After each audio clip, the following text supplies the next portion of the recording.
সর্বশেষ যে লোকটা জান্নাতে যাবে তাকে আল্লাহ তাআলা জাহান্নামের আগুনে পোড়াতে পোড়াতে ছাই বানিয়ে ফেলবে।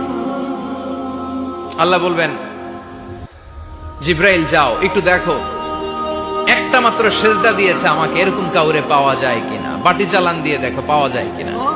খুঁজে খুঁজে কাউরে পাবে না। আল্লাহ বললেন, আবার দেখো, খুঁজে খুঁজে একজনকে পাবে, সামান্য ইমানের ছিটে ফোঁটা তার অন্তরে ছিল।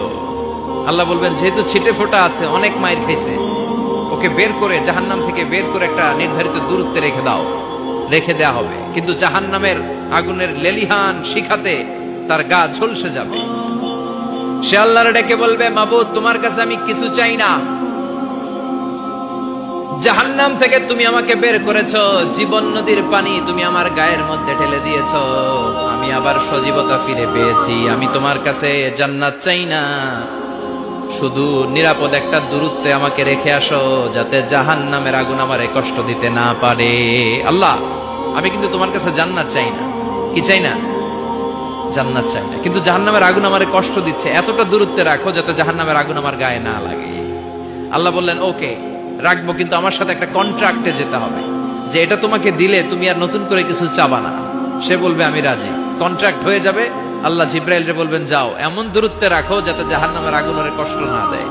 রেখে আসা হবে। অনেক দিন সে ওখানে আনন্দে থাকবে, আল্লাহ শুকরিয়া করবে। সে মনে মনে বলবে, বেঁচে গিয়েছি, আমি বেঁচে গিয়েছি, জীবনে আর কিছু চাই না, জাহান্নাম থেকে আমি বেঁচে গিয়েছি। অনেকদিন থাকার পরে মনে মনে ভাববে, বাইসা তো গেছি, কিন্তু নতুন করে একটু ট্রাই করে দেখি, জাহান্নামের সৌন্দর্যের দৃশ্য একটু চোখ দিয়ে অবলোকন করা যায় কিনা। সে আল্লাহরে ডেকে বলবে, আল্লাহ ইনদি সুআল, আমার একটা ফরিয়াদ আছে। কি ফরিয়াদ? আল্লাহ আগেই বলে রাখি, আমি কিন্তু জান্নাতে যেতে চাই না। আল্লাহ বলবেন, কি চাও?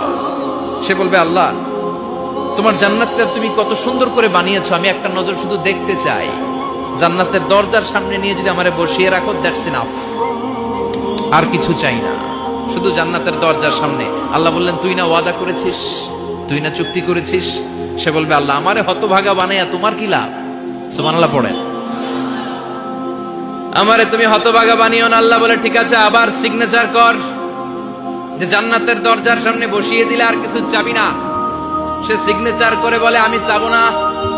আল্লাহ বললেন, জিব্রাইল বেচারারে ধরে জান্নাতের গেটের সামনে বসায় দে। এবার জান্নাতের গেটের সামনে বসে বসে জান্নাতের সৌন্দর্য দেখা শুরু করবে। সুবহানাল্লাহ। এমন সৌন্দর্য যেটা চোখ দিয়ে কেউ দেখে নাই, কান দিয়ে শোনে নাই। ওই সৌন্দর্য চোখে দেখে, কান দিয়ে আওয়াজ শুনে মাগার ভোগ করতে পারে না। অন্তরে জ্বালা আছে না নাই? এয়ার কন্ডিশনের রুমে ঢুকতে না পারলেও, এয়ার কন্ডিশনের রুমের দরজার বাইরে দাঁড়ালো, এয়ার কন্ডিশনের রুমের একটা ঠান্ডা বাতাস গায়ে লাগে না? কথা বলেন তো। ও যখন জান্নাতের দরজার সামনে দাঁড়াবে, ওর গায়েও এরকম জান্নাতের ঠান্ডা বাতাসের হিমেল ছোঁয়া গাটাকে শীতল করে দিবে। ওই শীতল হয়ে যাওয়ার পরে আর তো সহ্য হবে না, আবার আল্লাহরে ডাকবে। মনে মনে ভাববে, আর একটু ট্রাই করি না, দোষ কি, আস্তে আস্তে অনেক দূর তো আগাইছি।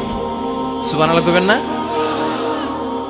এবার আল্লাহরে বলবে, আল্লাহ ইনদি সুআল, আল্লাহ তুমি যদি কোনো বিষয়ে নতুন করে ডিসিশন নাও, তোমারে জিজ্ঞেস করার মতো কি কেউ আছে?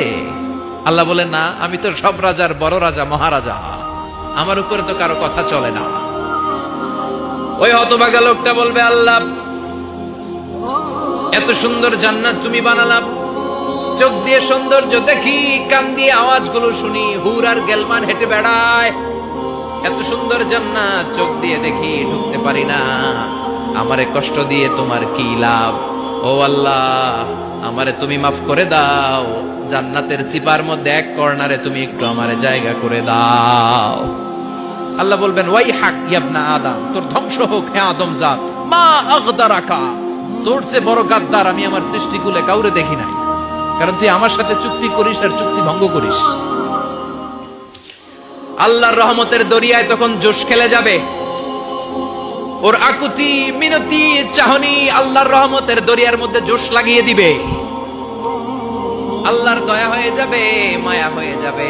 আল্লাহ বলবেন, ঠিক আছে, জান্নাতে যা। লোকটা এবার এক দৌড়ে জান্নাতের ভিতরে ঢুকে যাবে। লোকটার দৌড় দেখে আবার লোকটারে আল্লাহ ডেকে বলবে, একটু দাঁড়া, একটু দাঁড়া, জান্নাত তো দিছি, তো দৌড় দিলি কেন? সুবহানাল্লাহ কইবেন না? লোকটি বলবে, আল্লাহ প্ল্যান তো আমি কম করি নাই, এত চেষ্টার ফলে আমি আসতে পারছি।